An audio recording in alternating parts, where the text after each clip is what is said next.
Hello my dear friends, আমার ভালোবাসা, শুভেচ্ছা এবং সালাম গ্রহণ করবেন। কামালের বিবিধ চ্যানেলের এই জঙ্গল সাফারিতে আমি আজ শুক্রবার আপনাদের স্বাগত জানাচ্ছি। সেই সাথে আমার চ্যানেলটি অনুগ্রহপূর্বক সাবস্ক্রাইব করবেন এবং আমার সাথে থাকবেন। ছোট্ট এই পরিবার কামালের বিবিধ একদিন বড় হবে, সেই স্বপ্ন বুকে নিয়েই আমি চলছি। এর আগের গল্পে 2টি করে পর্ব দিয়েছি প্রতি সপ্তাহে, কিন্তু অত্যন্ত বেশি প্রেশার হয়ে যায়, সেজন্যই ঠিক করেছি এখন প্রতি সপ্তাহে শুধুমাত্র শুক্রবার সকাল 10টায় গল্প প্রচার করব। আজকের এই গল্পটি জিম করবেটের রচনা, মন্দিরের বাঘ। এটি 2টি পর্বে সমাপ্ত হবে এবং আপনাদের আমার সাথে থাকার অনুরোধ জানাচ্ছি। মিস্টার জিম করবেট সাহেব সম্পর্কে জানতে হলে আমার চ্যানেলের ডেসক্রিপশন বক্সের সাজেস্টেড ভিডিও দেখতে পারেন। বন্ধুগণ, শুরু করছি জিম করবেট সাহেবের রচনা কামালের বিবিধ চ্যানেলের জঙ্গল সাফারি, মন্দিরের বাঘ 2 পর্বের প্রথম পর্ব।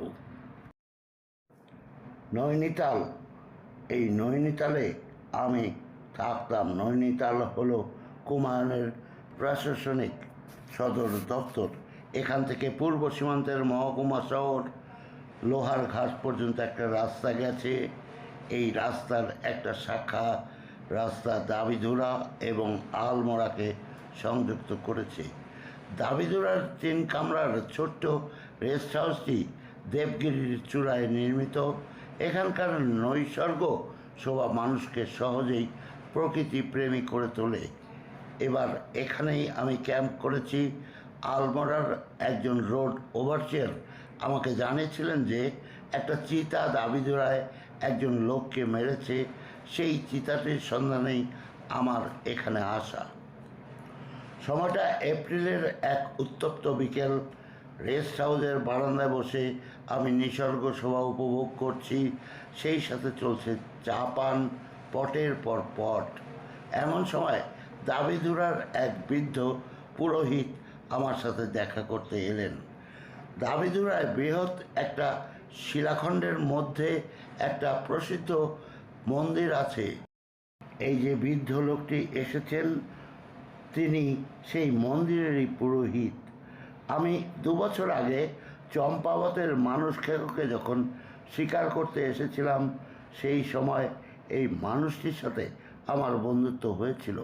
এখানকার এই মন্দিরের জন্যই এই স্থানটি তীর্থস্থানের মর্যাদা লাভ করেছে। কিছুদিন আগে এই মন্দিরের সামনে দিয়ে আমি এসেছিলাম। সেই সময় প্রার্থনারত বৃদ্ধকে আমি যথারীতি প্রণাম করেছিলাম। তিনিও আমাকে মাথা নেড়ে প্রণামের স্বীকৃতি জানিয়েছিলেন। এখন প্রার্থনা শেষ করে তিনি রেস্ট হাউসে এলেন আমার সাথে দেখা করতে। তিনি প্রথমে আমার কাছ থেকে একটা সিগারেট চেয়ে নিলেন, তারপর মেঝেতে বসে দেয়ালে হেলান দিয়ে মৌজ করে সিগারেট টানতে লাগলেন। বৃদ্ধ মানুষটির হাতে এখন সময় অফুরন্ত। এদিকে আমিও দীর্ঘ পথ পার হয়ে এসেছি, ক্লান্ত শ্রান্ত হয়ে। এখন খানিকটা বিশ্রামের দরকার। কাজেই অল্প সময়ের মধ্যেই আমাদের গল্প জমে উঠল, আর সারাটা সন্ধ্যা আমাদের কাটলো সেই গল্প আর সিগারেট ফুঁকে। দাবিধুরায় মানুষ খেকোর হাতে যে মানুষটি মারা গিয়েছে বলে রোড ওভারসিয়ারের কাছে শুনেছিলাম, সেই কথা আমি পুরোহিতকে জানালাম। পুরোহিত আমাকে জানালেন যে কথাটা আমি ঠিক শুনিনি। যে লোকটির কথা আমি শুনেছি সে একজন পশুপালক। সে আলমোড়া থেকে দাবিধুরার দক্ষিণে তার গ্রামে যাওয়ার দিন মন্দিরে পুরোহিতের অতিথি হয়েছিলেন। রাতে খাওয়া দাওয়ার পরে লোকটা মন্দিরের চাতালে শুতে যায়। পুরোহিত তাকে ওখানে শুতে বারণ করেন, কিন্তু তার কথা অগ্রাহ্য করে সে চাতালেই শুয়ে থাকে।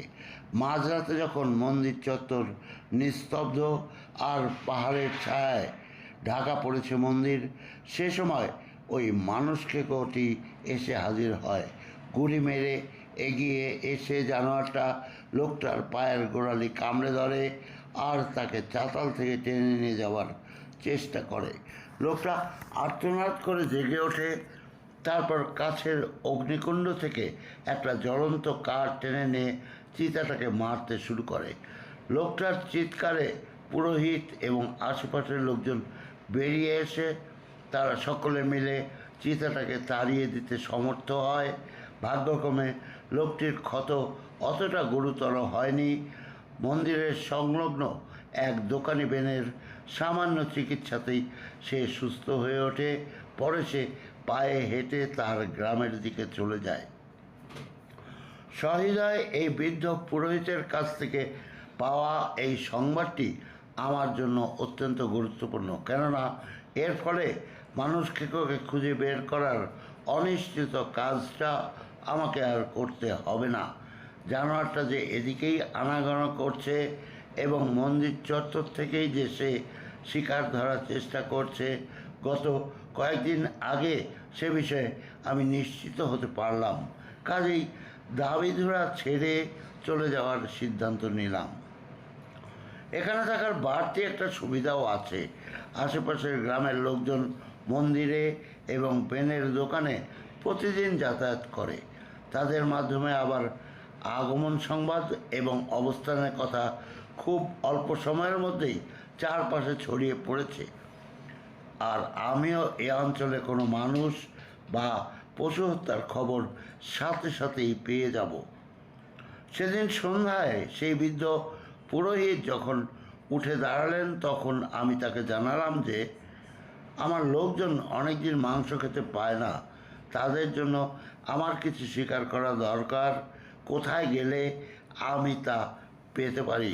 বৃদ্ধ পুরোহিত হেসে উঠলেন, বললেন, কেন, মন্দিরের বাঘটাই তো আছে, সেটাকে মারলেই হয়।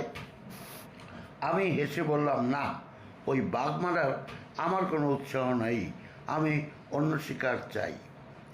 আমার এই আশ্বাসবাণী শুনে পুরোহিত সহাস্যে উচ্চকণ্ঠে হেসে উঠলেন, বললেন, সাহেব, ওই বাঘটাকে মারার চেষ্টা করলেও আমার কোনো আপত্তি নেই। আমি ভালো করেই জানি তুমি বা অন্য কেউ কখনোই ওই বাঘটাকে মারতে পারবে না। এরপর পুরোহিত বিদায় নিয়ে চলে গেলেন। এভাবেই আমি দাবিধুরা মন্দিরের আশ্চর্য এক বাঘের সন্ধান পেয়ে গেলাম। বৃদ্ধ পুরোহিত চলে যাওয়ার পূর্বে আমি তার কাছে শুনেছিলাম মন্দিরের চাতালে লোকটাকে আক্রমণ করার পরে ওই চিতাটা নিচের লোহার ঘাট রোড ধরে নেমে গেছে। আমি তাই দাবিধরা পৌঁছবার পরদিন সকালেই চিতাটার কোনো সংবাদ পাওয়া যায় কি না সে উদ্দেশ্যে লোহার ঘাট রোড ধরে খানিক ঘোরাফেরা করলাম। দুপুরের আগে রেস্ট হাউসে ফিরে এসে দেখি একজন লোক আমার সাথে দেখা করার জন্য বসে আছে। আমি জিজ্ঞেস করলাম, সে আমাকে জানালো আমি কিছু স্বীকার করতে কি আগ্রহী। মন্দিরের পুরোহিতের কাছে এই সংবাদ পেয়ে সে এসেছে। সে একটি জারাওয়ের সন্ধান জানে। জারাও হলো সম্বরের পাহাড়ি নাম। ওক গাছের মতো সেটার শিং। আমরা আগ্রহী হলে এই নবাগত ভদ্রলোক আমাদের সেখানে নিয়ে যেতে পারেন। পাহাড়ি সম্বরের কচিত সুন্দর শিং হয়। স্বভাবতই আমি আকৃষ্ট হলাম। লোকটাকে বসতে বলে আমি দুপুরের খাওয়া দাওয়া সেরে নিলাম। আমি মাস কয়েক আগে কলকাতায় গিয়েছিলাম। সেখানে বন্দুক বিক্রেতা ম্যান্টনের দোকানে ঢুকে একটা নতুন ধরনের শক্তিশালী রাইফেল পছন্দ করি এবং আমি সেটিকে কিনে আনি। রাইফেলটি ওয়েসলি রিচার্ডসের 275 মডেলের নতুন একটি রাইফেল। ভারতের পাহাড়ি অঞ্চলের শিকারের জন্য কোম্পানি এটি বিশেষভাবে তৈরি করে বাজারে ছেড়েছে। এখন সে রাইফেলটির সাথে আমার এই নতুন বন্ধুটির সাথে আমি বেরিয়ে পড়লাম। দাবিধুরা পাহাড়ের খাড়াই ধরে প্রায় 2 মাইল হেঁটে আমরা এসে পৌঁছলাম ঘাসে ঢাকা একটা স্থানে।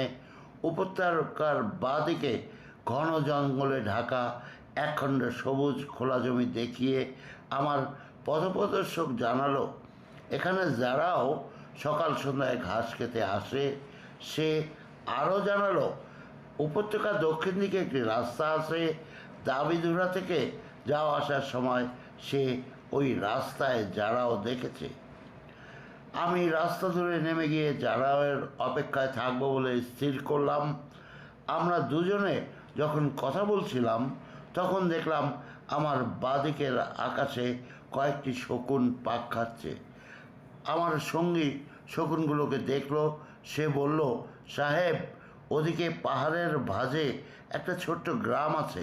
মনে হয় ওখানে কোনো গৃহপালিত পশু মারা গেছে, সেখানেই শকুন নেমে থাকতে পারে। সে আরও জানালো যে ফেরার পথে সেই গ্রামের পাশ দিয়েই আমাদের যেতে হবে। তখন ব্যাপারটা ভালোভাবেই আমরা জানতে পারবো।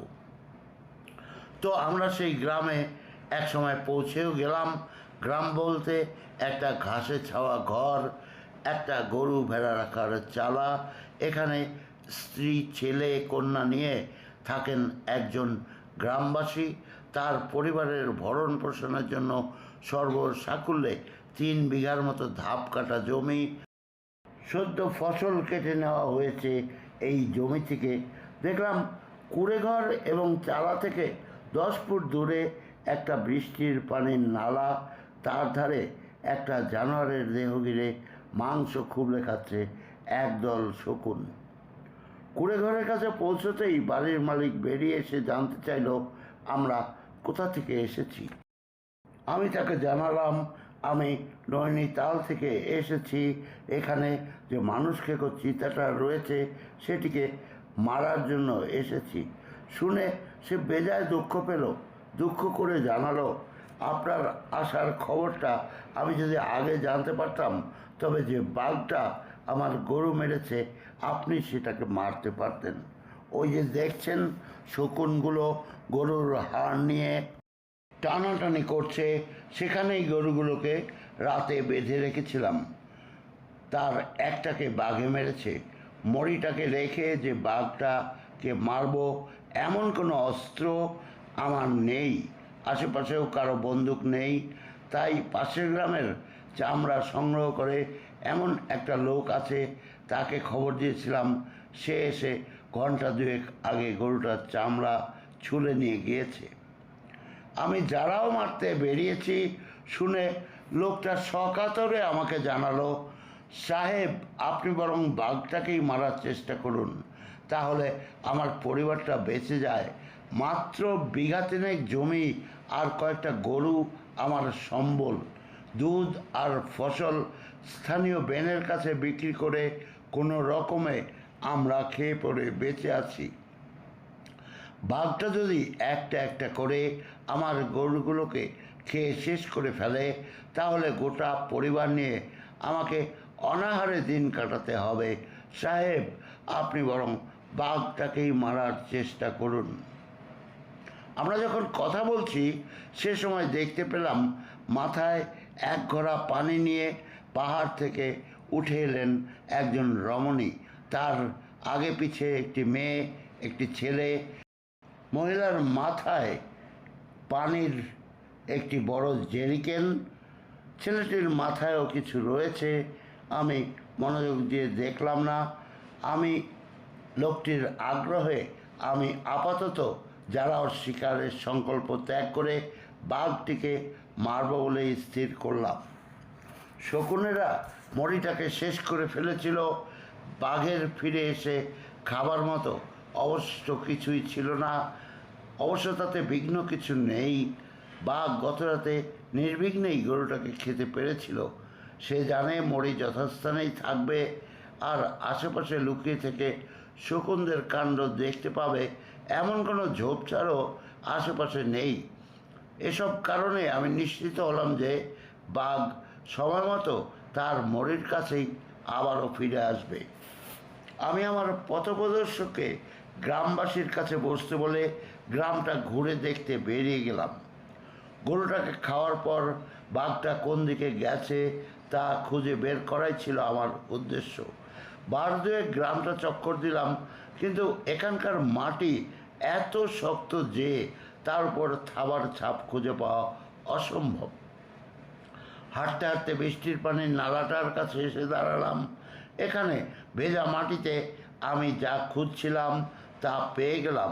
থাবার ছাপ থেকেই বোঝা গেল বেশ বড়সড় একটা পুরুষ বাঘ এটি। খাওয়া দাওয়া সেরে এই পথ ধরেই উপরের দিকে উঠে গেছে। সে যে এই পথ ধরেই আবারও ফিরে আসবে এ বিষয়ে আমার আর কোনো সংশয় রইল না। কুড়েঘরটা খালটার যে পারে সে পারেই প্রায় 20 গজ দূরে খালের পার গেছে একটা বেটে ওক গাছ মতো দেখতে পেলাম। বুনো গোলাপের লতায় গাছটার সর্বাঙ্গ ঢাকা। আমি গাছটার উপর উঠে লতা ঝোপে ঢাকা একটি ডালে বসার মতো সুবিধাজনক জায়গা বেছে নিলাম। আমার অপেক্ষায় কুড়ে ঘরটিতে ওরা দুজন বসেছিল। ফিরে এসে তাদের জানালাম যে আমার উন্নত ধরনের বারুদ ভরা ভারী 2 নল বিশিষ্ট 500 এক্সপ্রেস রাইফেলটা আনার জন্য রেস্ট হাউসে আমাকে ফিরে যেতে হবে। ওরা যেন এখানেই আমার জন্য অপেক্ষা করে। আমার পথ প্রদর্শক বাঘ শিকারের ব্যাপারে যথেষ্ট উৎসাহী হয়ে উঠেছিল। সে জানালো রাইফেল নিয়ে আসার কাজটা সেই করতে পারবে। আমার আর কষ্ট করে এত দূর যাওয়ার দরকার নেই। শেষ পর্যন্ত তাকেই আমি পুরো বিষয়টি বুঝিয়ে দিয়ে রেস্ট হাউসে পাঠিয়ে দিলাম। আমি এবারে গ্রামবাসীটির সাথে দোরগোড়ায় এসে বসলাম। যতক্ষণ না আমার লোকজন ফিরে আসে ততক্ষণ আমি এই পরিশ্রমী দরিদ্র মানুষের জীবন সংগ্রামের কাহিনী শুনে গেলাম। সূর্য যখন পশ্চিম আকাশে ঢলে পড়েছে এই সময় পাহাড় বেয়ে 2 জন লোক নেমে আসতে দেখতে পেলাম।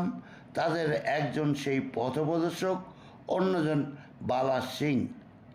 এই বালা সিংয়ের গল্প আপনি হয়তো আমার কোনো গল্পে পেয়ে যাবেন। সেই সাথে পেয়ে যাবেন বেশ কয়েক বছর পরেই বালা সিংয়ের মৃত্যু হয়েছিল খুব বেদনাদায়কভাবে। বালা সিং আমার রাইফেলটি নিয়ে আসেনি, এসেছে একটা লণ্ঠন হাতে ঝুলিয়ে। সে জানালো কার্তুজগুলো সুটকেসে তালাবদ্ধ রয়েছে আর আমি চাবিটা পাঠাতে ভুলে গেছি। ফল দাঁড়ালো যা ভেবেছিলাম তা আর হলো না। নতুন রাইফেলটা নিয়েই আমাকে বাঘ মারতে বসতে হবে এবং সেটি আমার হাতে ছিল। অস্তগামী সূর্যের লাল আওয়া পাথরের মাথা বেয়ে পাহাড়ের উপর দিয়ে মিলিয়ে যাওয়ার আগে আগেই আমি খাল পাড়ের গাছটায় গিয়ে আসন নিলাম। যাওয়ার আগে কুড়েঘরের মালিককে বলে গেলাম সে যেন তার বাচ্চা দুটোকে শান্ত রাখার চেষ্টা করে। কোনো রকম গোলমালের শব্দ হলে আমার বাঘ মারার সমস্ত চেষ্টাই ব্যর্থ হয়ে যাবে। আর বালা সিংকে নির্দেশ দিলাম সে যেন কুড়েঘরের বাসিন্দাদের সবাইকে চুপ করিয়ে রাখে। আমার শীষ শুনতে পেলে যেন সে আলো জ্বালায়। গোধূলির অন্ধকার ঘনিয়ে আসার সাথে সাথে উপত্যকায় হাজারো পাখির কলকুঞ্জন স্থিমিত হয়ে এলো। কিছুক্ষণ পরেই চাঁদ উঠবে। কুড়েঘরটা আবছামত্র দেখা যাচ্ছে। এদিক থেকে কোনো শব্দ নেই। রাইফেলটাকে শক্ত মুঠিতে চেপে আমি সামনের মাঠের দিকে তাকিয়ে বসে আছি। হঠাৎ দেখতে পেলাম বাঘটা কখন যেন মরিটার কাছে পৌঁছে গেছে। মরির অবস্থা দেখে চাপার রাগে সে গর্জন তুলেছে। শব্দটা চাপা ধরনের। মাত্র ঘন্টা দুয়েকের মধ্যে গরুটার মাংস একেবারে নিঃশেষ করে খেয়ে ফেলেছে শকুনগুলো। কেবলমাত্র কয়েক টুকরা হাড় ছাড়া আর কিছুই অবশিষ্ট নেই। এদিকে কয়েক মিনিটের মধ্যেই চারিদিকে চাঁদ উঠে একদম আলোর বন্যায় পুরো এলাকাটা ভরিয়ে দিয়েছে। সেই আলোয় শকুনদের ফেলে রেখে যাওয়া হাড়গুলো এবারে আরও স্পষ্ট হয়ে দেখা যেতে লাগলো। কিন্তু আশ্চর্য হয়ে দেখলাম বাঘটা কোথাও নেই, অথচ ওখানে দাঁড়িয়ে সে চাপা গর্জনে শকুনদের বাপ মা তুলে বাপান্ত করছিল। প্রচণ্ড উত্তেজনায় ঠোঁট শুকিয়ে গিয়েছিল আমার। জিভ দিয়ে ঠোঁট ভিজিয়ে নিয়ে কুড়ে ঘরটার দিকে তাকিয়ে শীষ দিলাম। সাথে সাথেই বালা সিংয়ের সাড়া আমার কানে এলো। শুনতে পেলাম সে কুড়ে ঘরের মালিককে চুলা থেকে আগুন জ্বালিয়ে আনতে বলছে। আর কিছুক্ষণের মধ্যেই কুড়ে ঘরের দেওয়াল ফাঁক দিয়ে আমি লণ্ঠনের আলো দেখতে পেলাম। আলো হাতে দরজা খুলে বালা সিং আমার আদেশের অপেক্ষা করতে লাগলো। আমার দিক থেকে এই চাপা শীষ ছাড়া আর কোনো শব্দই ছিল না। আমাকে এই গাছের উপরে আর হয়ে বসেছিলাম আমার জায়গায়। হঠাৎ আমার গাছের নিচে দৃষ্টি পড়তেই একদম চমকে উঠলাম। চাঁদের আলোয় স্পষ্ট আমি দেখতে পেলাম আমার ঠিক নিচেই দাঁড়িয়ে আছে সেই বাঘটা। বালা সিংকে তার নজরে পড়েছে। ডান কাঁধের ওপর দিয়ে ঘাড় ঘুরিয়ে সে বালা সিংকে দেখছে। বাঘের মাথাটা আমার রাইফেলের মুখ থেকে মাত্র 5 ফুট দূরে। রাইফেলের মাছিটা বাঘের হৃৎপিণ্ড তাক করেই রয়েছে। আমি ধীরভাবে ট্রিগার টিপলাম। ট্রিগার নেমে এলো, কিন্তু আমি স্তম্ভিত হয়ে গেলাম। গুলি কিন্তু বের হলো না। এবার আমার অসাবধানতার কথা মনে পড়ল। স্পষ্ট মনে আছে, গাছে উঠে আসন নেবার আগে আমি ম্যাগাজিন থেকে 5টা গুলির ক্লিপ ভরেছিলাম রাইফেলের চেম্বারে, কিন্তু ম্যাগাজিন থেকে কার্টুজটা ঠিকমতো চেম্বারে বসেছে কি না সেটা আর দেখে নেওয়া হয়নি। রাইফেলটা যদি পুরানো হতো এই ভুলটা হয়তোবা শুধরে নেওয়া সম্ভব হতো, কিন্তু এই নতুন রাইফেলটা দিয়ে সেটি আর সম্ভব হয়নি। আমি বোল্টটা টেনে পেছনে টানার জন্য লিভারটা তুললাম। সাথে সাথেই ক্লিক করে একটা ধাতব শব্দ হলো, আর বাঘটাও পলকের মধ্যে নালাটা এক লাফে পার হয়ে অদৃশ্য হয়ে গেল। আমি বাঘের এই রিফ্লেকশনের বিষয়ে অনেকটাই জানতাম। আমি এবার ঘাড় ঘুরিয়ে বালা সিংয়ের অবস্থা দেখার চেষ্টা করলাম। দেখলাম সে কুড়ে ঘরের ভেতর ঢুকে দরজা বন্ধ করেছে। ততক্ষণে বাঘটা নিরাপদ দূরত্বে চলে গেছে। এখন আমার সতর্কতা বা নৈশব্দের প্রয়োজন ফুরিয়ে গেছে। আমি চিৎকার করে বালা সিংকে ডাকলাম। তার সাহায্যেই গাছ থেকে নেমে এলাম। ম্যাগাজিনটা খালি করার জন্য রাইফেলের বোল্টটা এখন একবার পেছনে টানলাম।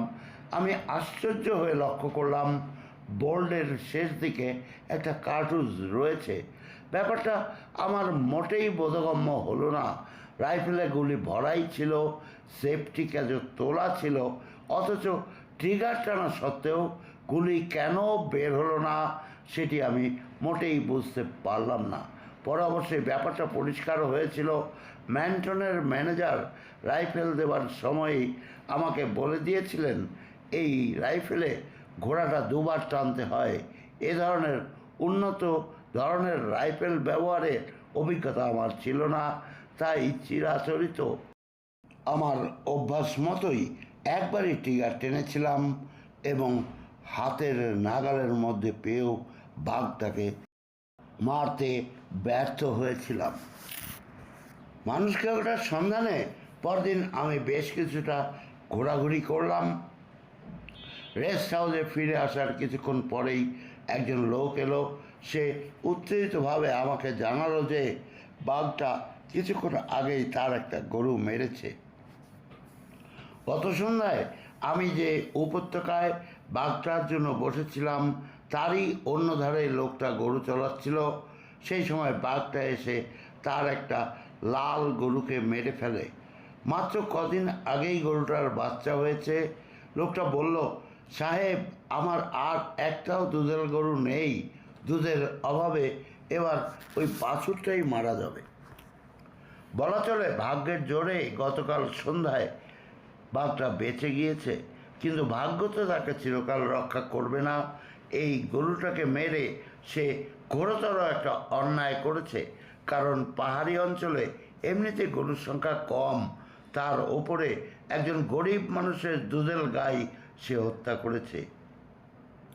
আমি চটপট দুপুরের খাওয়া শেষ করে বেলা 1টা নাগাদ লোকটার সাথে বেরিয়ে পড়লাম। আমার সাথে মাচান ভাঙার সরঞ্জাম নিয়ে চলল আমারই দুজন লোক। পাহাড়ের পাশে এক টুকরো খোলা জমিতে দাঁড়িয়ে লোকটা হাত দিয়ে আমাকে দেখিয়ে দিল তার গরুটা কোথায় মারা পড়েছে। সিকিমার নিচের দিকে একখণ্ড ঘাসে ঢাকা জমিতে লোকটার গরুগুলো চলছিল। সেই সময় উপত্যকার দিক থেকে বাঘটা বেরিয়ে এসে গরুটাকে মেরে ফেলে। অন্য গরুগুলো ভয় পেয়ে পাহাড় পার হয়ে গ্রামে চলে আসে। গ্রামে পৌঁছতে হলে উপত্যকাটা পার হয়ে যেতে হবে আমাকে। সেক্ষেত্রে কাছাকাছি বাঘটা থাকার সম্ভাবনাই বেশি। সে অবশ্যই বিরক্তি বোধ করবে। সেই সম্ভাবনাটা এড়াবার জন্য আমরা উপত্যকার মাথার উপর দিকে ঘুরে যেখানে গরুটাকে মারা হয়েছিল সেখানে নেমে এলাম। যে গরুগুলো দৌড়ে পালিয়ে গিয়েছিল তাদের পায়ের ছাপ অনুসরণ করে কোথা থেকে তারা দৌড়টা শুরু করেছিল সে জায়গাটাও খুঁজে বের করা গেল। গরুগুলো সেখানেই চড়ছিল। দেখলাম রক্ত জায়গায় জায়গায় চাপ বেঁধে আছে। এখানেই পাওয়া গেল গরুটাকে টেনে নিয়ে যাওয়ার দাগ। পাহাড় অতিক্রম করে দাগটা চলে গেছে 200 গজ দূরে একটা গভীর জঙ্গল ঢাকা গিরিখাতের কাছ পর্যন্ত। এখানে একটা ছোট্ট জলাশয়ের ধার দিয়ে বাঘটা তার শিকার নিয়ে ওপরে চলে গেছে। ফাঁকা ঘাসে ছাওয়া জমিতে সকাল 10টা নাগাদ গরুটাকে মারা হয়েছে। তারপর ওটাকে গিরিখাত দিয়ে টেনে নিয়ে গিয়ে লোকচক্ষুর অন্তরালে বাঘটি তার পছন্দ মতো জায়গায় নিয়ে লুকিয়ে রেখেছে। তারপর খাদ ধরে নিচের উপত্যকার দিকে নেমে চলে গেছে। থাবার ছাপ থেকেই বাঘটার গতিবিধির এই হদিশ আমি পেয়ে গেলাম। কিন্তু বাঘটার বর্তমান অবস্থার সম্পর্কে আমি নিশ্চিতভাবে কোনো কিছুই আজ করতে পারলাম না। আমার সঙ্গী 3জনকে নিয়ে আমি অত্যন্ত সতর্কতার সাথে খাদের পথ ধরে এগিয়ে চললাম। শৈলশিরা থেকে প্রায় 200 গজ নিচে আমরা এসে দাঁড়ালাম একটা বড় গর্তের কাছে। ওপর থেকে বৃষ্টির পানি পড়ে সৃষ্টি হয়েছে এই গর্তটা। আবার গিরিখাতটা শুরু হয়েছে এই গর্তটার কাছ থেকেই। গর্তটা থেকে 10-12 ফুট নিচে ওক আর মান্দানি গাছের কচি চারার ঝোপের পাশেই একটা খোলা জায়গায় বাঘটা তার শিকারটাকে এনে রেখেছে। গরুটা তখনও অক্ষতই ছিল, তখনও তার কোনো অংশই খাওয়া হয়নি। বাঘটা সেটাকে এখানে টেনে এনে রেখেছিল পরে এসে খাবে বলে। গরুর মালিক অশ্রু সম্বরণ করতে পারল না। সে চোখের পানি ফেলতে ফেলতে বলল, অতি ছোট বয়স থেকে এই গরুটাকে সে বড় করে তুলেছিল আর ওই ছিল তার সবচেয়ে প্রিয়। আমি এই হতভাগ্য মানুষটির জন্য গভীর সমবেদনা বোধ করলাম। তাকে আশ্বস্ত করে বললাম তার এই গরুটিকে মারার অপরাধের জন্যই এবারে বাঘটাকে নিশ্চিন্ত প্রাণ হারাতে হবে। মরিটির সন্ধান পাওয়া গেল। এবারে বসার মতো একটা উপযুক্ত জায়গা বেছে নিতে হবে। মরিটার 30 গজ নিচে খাতের বাঁদিকে একটা শক্ত হলি গাছ। মাটি থেকে তার একটা ডালের উচ্চতা 6 ফুটের মতো। স্থির করলাম আমি ওখানেই বসবো। আমার সাথের লোকেরা মাটির এত কাছে অর্থাৎ বাঘের নাগালের মধ্যে আমাকে বসতে দিতে মোটেই রাজি হলো না। তারা আমাকে অন্য গাছ বেছে নিতে বলল, কিন্তু এমন সুবিধাজনক গাছটির অবস্থান যে এরকম দ্বিতীয়টি আর কাছাকাছি কোনো গাছই পাওয়া গেল না। এই হলি গাছের ওপর থেকে ওক গাছের ফাঁক দিয়ে আমি গত সন্ধ্যায় আধা মাইল দূরে যে কুড়ের নিকটে ছিলাম সেটি দেখতে পাওয়া যাচ্ছিল। তবে ওখান থেকে আমাকে অথবা মরিটাকে দেখতে পাওয়া যাবে না। গাছে উঠে বসার সাথে সাথেই সাথের লোকজনকে বলে দিলাম তারা যেন ওই কুড়েটাতে গিয়েই অপেক্ষা করে। আমি যতক্ষণ না ডাকি, যতক্ষণ না ফিরে যাই, ততক্ষণ যেন তারা ওখানেই থাকে। বিকালে 4টা নাগাদ ওরা 3জন চলে গেল। শুরু হয়ে গেল আমার দীর্ঘ প্রতীক্ষার পালা। আমার দক্ষিণে মরিটা পড়ে আছে ঘন কচি ঘাসের জমিতে। পেছনে রিঙ্গালের ঘন বন তার ডালপালা হলি গাছটাকে এমনভাবে জড়িয়ে রেখেছে যে মরিটা চোখের আড়ালেই পড়ে গেল। তবে আমি দেখেছিলাম এই খাদ ধরেই বাঘটা মরি নিয়ে এসেছিল। এখন সে সেই পথেই ফের মরির কাছে ফিরে আসবে, আমি সেই আশা করেই বসে রইলাম। খাদের দিকে এমনভাবে রাইফেল তাক করে রাখলাম যে দেখা মাত্রই যেন আমি গুলি করতে পারি। কোনো কারণে যদি দ্বিতীয়বার গুলি করার প্রয়োজন হয় তার জন্য 2টো ঘোড়াই তুলে প্রস্তুত করে রাখলাম। বনে জঙ্গলে আমি যখন কোনো বাঘ বা চিতার সন্ধানে থাকি, অধিকাংশ সময় আমি আমার শিকারের হদিশ জানার চেষ্টা করি বনের পশু পাখিদের কাছ থেকে। এখানেও বাঘটার আসার সংকেত এদের কাছ থেকেই পাবো বলে আশা করছি। বিশেষ করে বিড়াল জাতীয় প্রাণী দেখলেই যেসব পশু পাখি সাবধানী ডাক ডেকে ওঠে, সেই সম্বর, কাকার, লাঙ্গুল, ময়নাল, পাহাড়ি নীল হাড়িচাতা, ছাতারে, দামা, নীলকণ্ঠ পাখি এখানে প্রচুর। কিন্তু আমি আশ্চর্য হয়ে গেলাম, কোনো দিক থেকে কোনো রকম সতর্ক সংকেত শুনতে পাওয়ার আগেই বাঘটা তার মরির কাছে চলে এলো। শব্দ পেয়েই আমি তার আগমনের আভাস পেলাম। বাঘটা কোন পথে এসেছে তা আমি দেখতে না পেলেও নিশ্চিত ছিলাম আমার সামনে তাকে আমি একবার দেখতে পাবই। কেননা দিনের বেলা বাঘ সাধারণত সুস্থিরভাবে মরির কাছে থাকে না, কিছুক্ষণ পরেই সে উঠে এদিক ওদিক সরে যায়। মিনিট 15 ধরে বাঘের মাংস খাবার শব্দ পেলাম। বেশ বড় বড় টুকরো ছিঁড়ে ছিঁড়ে খাচ্ছিল সে। সহসা দেখতে পেলাম পাহাড়ের গা বেয়ে একটা কালো ভাল্লুক বাম দিক থেকে ডান দিকে আসছে। বেশ বড় জাতের হিমালয়ের ভাল্লুক এটি। যেন গড়িয়ে গড়িয়ে চলছিল সে। এপাশ থেকে ওপাশে যেতে বেশ সময় লাগছিল। নিশ্চিত মনেই সে চলছিল। হঠাৎ থমকে দাঁড়িয়ে পড়ল, পাহাড়ের দিক থেকে মুখ ফেরালো, তারপর শুয়ে পড়ল। মিনিট 2 পরে মাথা তুলে বাতাসে গন্ধ শুকলো, তারপর আবারও শুয়ে পড়ল। দিনের বেলায় পাহাড়ি বাতাস নিচ থেকে ওপরের দিকে বয়ে চলে। সেই বাতাসে ভালুকটা মাংস আর রক্তের গন্ধ পেয়ে গেছে। সেই সাথে সে পেয়েছে একটা বাঘের গায়ের গন্ধ। আমার গায়ের গন্ধ তার পাওয়ার কথা নয়, কেননা আমি ছিলাম মরিটার সামান্য ডানে। ভালুকটা এবার উঠে দাঁড়ালো, তারপর হামাগুড়ি দিয়ে বাঘটার দিকে এগিয়ে চলল। গুড়ি মেরে পাহাড় থেকে ভালুকটা নেমে চলছে। অন্তত 200 গজ এভাবে সে অদ্ভুত এক নিস্তব্ধতা বজায় রেখে পার হয়ে চলে এলো। এবার গর্তটার কাছাকাছি এসে সে প্রায় মাটির সাথে মিশে পেট ছেঁচড়ে এগোতে থাকলো। আমি পরিষ্কারই দেখতে পাচ্ছি ভল্লুকটাকে। গর্তের উঁচু পাড়ে এসে সে একবার মাথা উঁচিয়ে দেখে নিল বাঘটা এক মনে ভোজন করে চলেছে। নিচের দিকে এক পলক দেখে নিয়েই ভল্লুকটা আস্তে করে মাথা নামিয়ে পিছিয়ে এলো। আমি রুদ্ধ নিঃশ্বাসে এক উত্তেজনাকর দৃশ্য দেখে চলছি। প্রবল উত্তেজনায় আমার ঠোঁট গলা শুকিয়ে উঠেছে। এর আগে আমি 2বার ভল্লুককে বাঘের মরি নিয়ে যেতে দেখেছি, অবশ্য তার কোনোবারেই বাঘটি উপস্থিত ছিল না।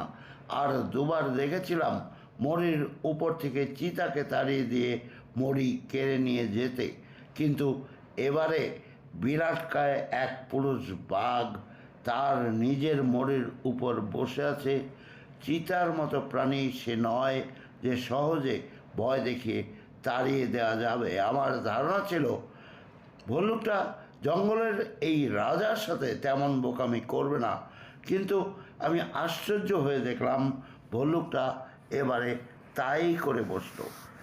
বাঘটা যখন বেশ কায়দা করে একটা হাড় চিবোতে শুরু করেছে, ঠিক অমনি সময়ে ভল্লুকটা উপর থেকে ভয়ঙ্কর চিৎকার করে বাঘটার সামনে লাফিয়ে পড়ল। বাঘটাকে ভরকে দেওয়ার জন্যই নিশ্চয়ই ভল্লুকটা অমন চিৎকার করে উঠেছিল, কিন্তু দেখা গেল তাতে কোনো কাজই হলো না। উল্টো ঠিক সমান বেগে বাঘটাও গর্জন করে উঠল। মুহূর্তের মধ্যেই বেড়ে গেল লড়াই দুই ভিন্ন জাতের পশুর মধ্যে। এদের মধ্যে সম্পর্ক খাদ্য আর খাদকের নয়। এই লড়াই নিছক লড়াইয়ের জন্য। বন্যদের এমন বিরল লড়াই দেখার সৌভাগ্য এর আগে আমার মাত্র একবার হয়েছিল। পেছনে ঝুঁকে পড়া রিঙ্গল ঝোপের জন্য আমি লড়াইটা অবশ্য পরিষ্কারভাবে পুরোটুকু দেখতে পাচ্ছিলাম না, কিন্তু শব্দ শুনে পরিষ্কার সব বুঝতে পারছিলাম। দুপক্ষই নিজেকে রক্ষা করার মতো যথেষ্ট শক্তিশালী এবং নখ দাঁতে সুসজ্জিত। গর্জনের পর গর্জন, হুড়োহুড়ি, দাপাদাপির শব্দে আক্রমণ এবং প্রতি আক্রমণের প্রতিটি পর্ব আমার কাছে পরিষ্কার স্পষ্ট হয়ে উঠেছিল। ভাগ্যিস এই দ্বন্দ্বার লড়াই থেকে আমি নিরাপদ অবস্থানে রয়েছি।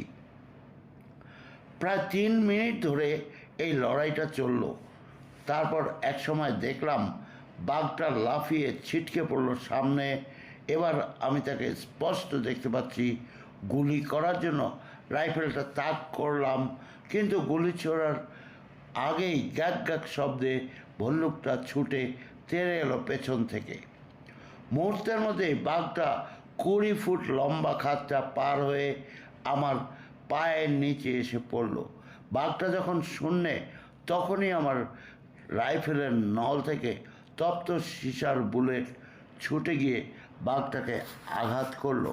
ক্রুদ্ধ গর্জন করে বাঘটা ছিটকে পড়ল আমার পেছনের রিঙ্গেল ঝোপে। এরপর ঝোপঝাড় ভেঙে কয়েক গজ এগিয়ে যাওয়ার শব্দ শোনা গেল। তারপর চারিদিক স্তব্ধ হয়ে গেল, কোনো দিকে আর কোনো শব্দ নেই। আমি পুরো ঘটনাটা বিশ্লেষণ করলাম এবং নিশ্চিত ধারণা আমার মাঝে উদয় হলো আমার গুলিটা বাঘটার হৃৎপিণ্ড ভেদ করেছে, তাতেই তার মৃত্যু হয়েছে। আমার হাতে 500 বোরের কর্ডরাইট রাইফেল, খুব ভারী আওয়াজ এর। এখন এই খাদে শব্দটা শোনা গিয়েছিল কামানের গর্জনের মতো, কিন্তু এই ভয়ানক শব্দ ক্ষুদ্র ভল্লুকটার গতি রুদ্ধ করতে পারল না। বাঘের পেছনে পেছনে এসে সে খাদটা পার হলো, তবে বাঘের মতো লাফিয়ে নয়, পার বেয়ে নেমে এলো। এরপর সরাসরি আমার দিকে এগিয়ে এলো। শক্তিশালী এই জানোয়ারটা একটা বাঘকে তার মরি থেকে তাড়িয়ে দেওয়ার ক্ষমতা রাখে। একে এই মুহূর্তে গুলি করে মারার কোনো ইচ্ছে আমার নেই, কিন্তু যেভাবে গর্জন করতে করতে সে এগিয়ে আসছে, তাতে আমার অবস্থান মোটেই নিরাপদ নয় বলে মনে করতে পারলাম। ভাবলাম আমি মোটেই নিরাপদ নই। সাংঘাতিক কিছু ঘটে যাওয়ার আগেই, তাই আমার থেকে কয়েক গজ দূরত্বের ব্যবধানে থাকতেই আমি ভল্লুকটার কপালে গুলি চালিয়ে দিলাম। একটা পাক খেয়ে উপর হয়ে পড়ে গেল জানোয়ারটা, তারপর ধীরে ধীরে নিচে দিকে চলে গেল। আমার উত্তেজিত হৃৎপিণ্ড এতক্ষণ যেন শান্ত হলো। পেছনে বাঘটা মরে পড়ে আছে, সেদিক থেকে আর কোনো নড়াচড়ার শব্দ আসেনি। ভল্লুকটাও সামনে প্রাণ হারিয়ে নিশ্চল হয়ে পড়ে আছে। রাইফেলটা দুহাঁটুর ওপর আড়াআড়িভাবে রেখে নিশ্চিন্ত হয়ে বসলাম। জানোয়ারের গর্জন আর রাইফেলের শব্দে কয়েক মুহূর্ত আগেও জঙ্গলের যে অংশটা সরগরম হয়েছিল এখন সেখানে শব্দ বলতে কিছুই নেই। চারিদিকে নিস্তব্ধ, নীরব। সিগারেট ধরাবো বলে পকেটে হাত ঢোকালাম। এই সময়ে মনে হলো আমার পেছনে ডান দিক দিয়ে কিছু যেন চলে বেড়াচ্ছে। ঘাড় ঘুরে তাকে স্তম্ভিত হয়ে গেলাম। আমি অবাক হয়ে দেখলাম, এই তো 2 মিনিট আগে যে বাঘটা আমি গুলি করেছিলাম, সে সময় বাঘটা যে ফাঁকা জমিটা লাফিয়ে পার হয়ে এসেছিল, এখন সেই বাঘটাই অত্যন্ত ধীর পায়ে হাঁটছে। আর সে ঘুরে ফিরে তাকিয়ে দেখছে শেষ নিদ্রায় শায়িত তার শত্রু ভল্লুকটার দিকে। ঘটনাটা বিশ্লেষণ করে বাঘটার এভাবে বেঁচে ওঠার কোনো যুক্তি আমি খুঁজে পেলাম না। আমার গুলিটা যে বাঘটাকে গুরুতরভাবে জখম করেছিল, তার হৃৎপিণ্ডে গুলিটা ফুটেছিল, এ বিষয়ে আমার কোনো সন্দেহই ছিল না। গুলির আঘাতের পরই ক্রুদ্ধ গর্জন করে উন্মাদের মতো কিছু দূর অবধি ছুটে গিয়ে স্তব্ধ হয়ে গিয়েছিল। এরপরেও তার মৃত্যু হয়নি এমনটি ভাবার কোনো যুক্তি নেই। আমিও স্বাভাবিকভাবে তাই ভেবে নিয়েছিলাম।